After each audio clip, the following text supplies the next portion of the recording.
Good morning, Fort McMurray, Wood Buffalo, and the rest of the world. You've tuned in to the Mac City Morning Show. I'm your host, Elliot Pierre, and we're going to start today's episode off the same way we start every episode off, with a moment of gratitude. I know you could be doing a million other things with your time, and the fact that you spend it with us truly does mean the world to me, so thank you. On that note, Tanner, hit him with the intro.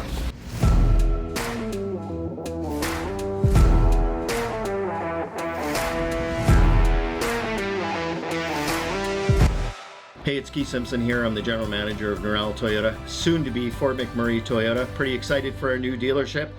We're here to take care of you. Come on down and be part of our family.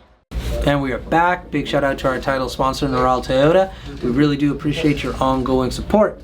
As everybody at home knows, I do not introduce my guests because they can do a better job at that than myself. So can you please tell everybody at home who you are and what you're about?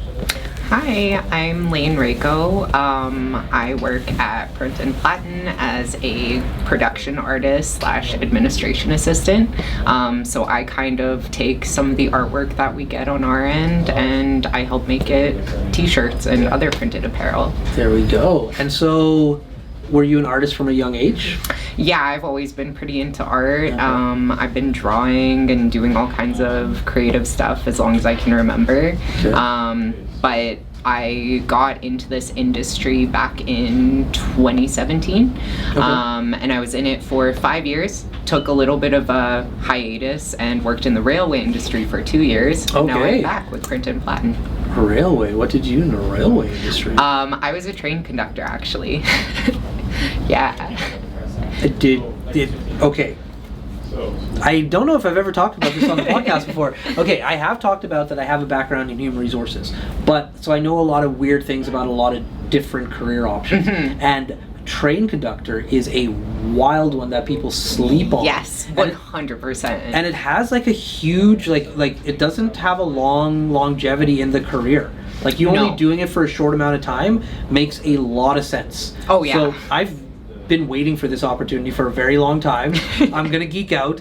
Please tell me about being a train conductor. Honestly, so it's one of those things that I think as a career path, you're totally right. Like most people, it's a pretty short-lived career or it becomes your whole life. Like one thing that you'll kind of get told when you join the industry, I worked for one of the bigger companies in Canada for a year, and then I worked for a smaller company for a little over a year, so it was probably about 2.5 years. Yeah. But one thing that they will tell you as soon as you get in is the railway industry is like a lifestyle. Like you really become a part of it, and they kind of rule your schedule and your time because it is a 24-hour operation, right? Yeah. I honestly really loved it a lot. Like it was a very fun and mentally engaging job, and it's one of those things that like if you're good at it, you're good at it. Yeah. You know what I mean? And like for something that has relatively like small requirements as far as like education and that kind of stuff, it's all very like hands-on learning. It is like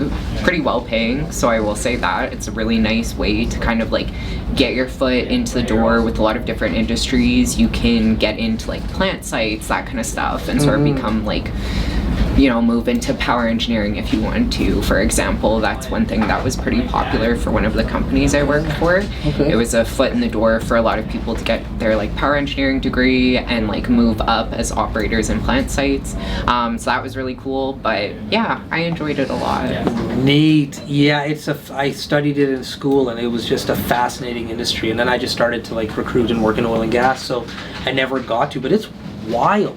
Oh yeah. And like the retention rate, especially as like the actual operators, like CN operators that like do like the long hauls, like is not great. The shift is tough.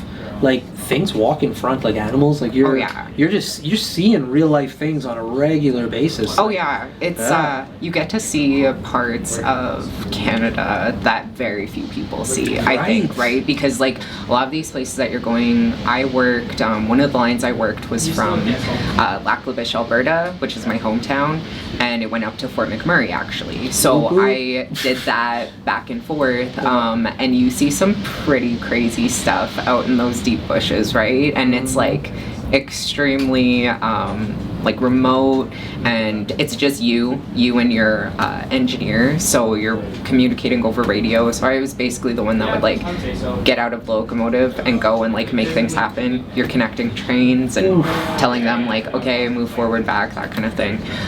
So it was really cool. Definitely kind of tough in some ways, but I think the thing that I loved the most about working in rail was just the like it's almost like chess with train cars all the time. So there's a lot of like puzzle and like logistical stuff. Like I said, it's one of those fun things that like when you get it, you get it. Yeah. You're so fortunate to have worked in that industry. It was really cool. Yeah, very neat. Okay, now let's transition over to you just as a human being. What do you like to do for fun? Honestly, I'm into a pretty large variety of stuff. I'm pretty nerdy, so I quite like video games. I read a lot of books. That's pretty much my like biggest hobby, I guess, right now. Okay. And then in the winter, I'm really into snowboarding, actually. Okay, so I got a lot of things to draw from on this one. First and foremost, let's get into the books. What kind of books are we reading? Nonfiction, fictional, biographies, horror? I'm big into, I'm into a lot of different books. Nonfiction, definitely, there's a lot of interesting stuff there, but I generally choose to read fiction.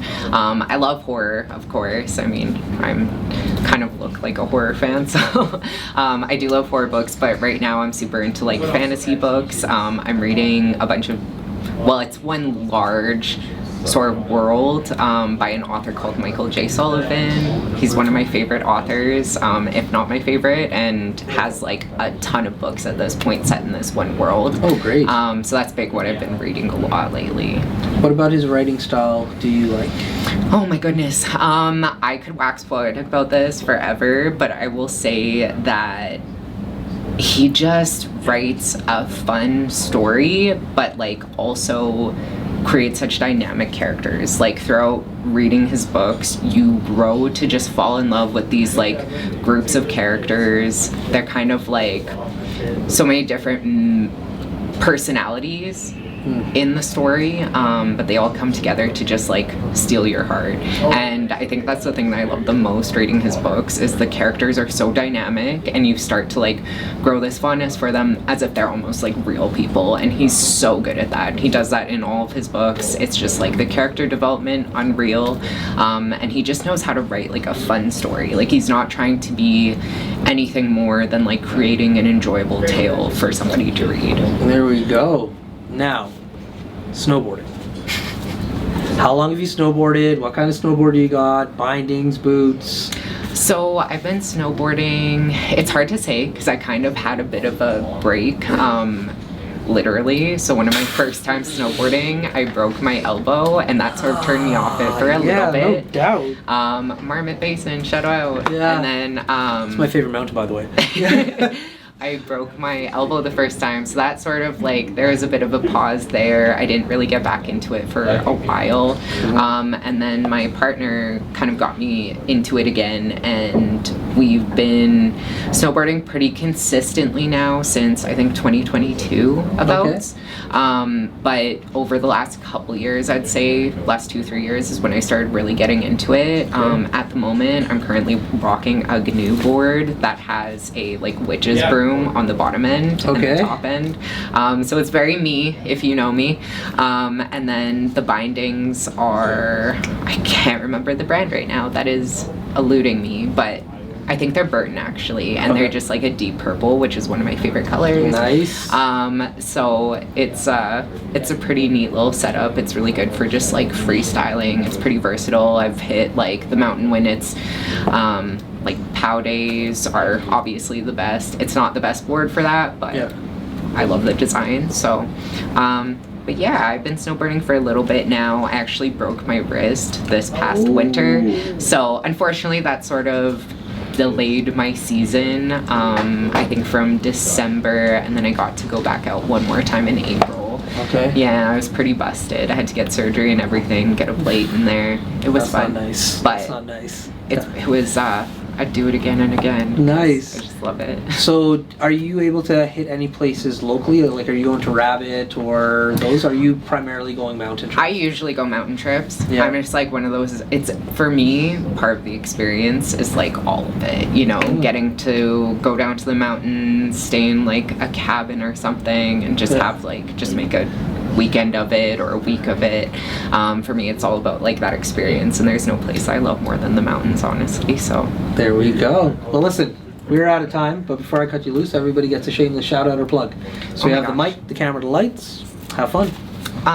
Okay, I guess check out my Instagram. I'm a film photographer, as well as do design, obviously. It's at Gloomy Demons. That's where you can find some of my work. There we go. Awesome. Well, for McMurray with Buffalo, the rest of the world, that's been another episode of the Mac City Morning Show. From the bottom of my heart, thank you very much for tuning in. Big shout out to our title sponsor, Neural Toyota, as well as Carrie from Patchouli Rose and the beautiful people at Coldwell Banker. Hope everybody's having a great day, and we'll see you tomorrow. Peace. There we go. Good job. That was excellent. Thank you. Well, thank you. Hi everyone, it's Carrie with Patchouli Rose here at Thickwood Barbershop. If you're wondering what to get your loved one this season for Valentine's Day, I make an all-natural anti-aging skin serum called Good Skin. It's good for men and women, and it's available for purchase here at the barbershop, downtown at the Corridor Shops and Events, and on my website. Thank you for your support.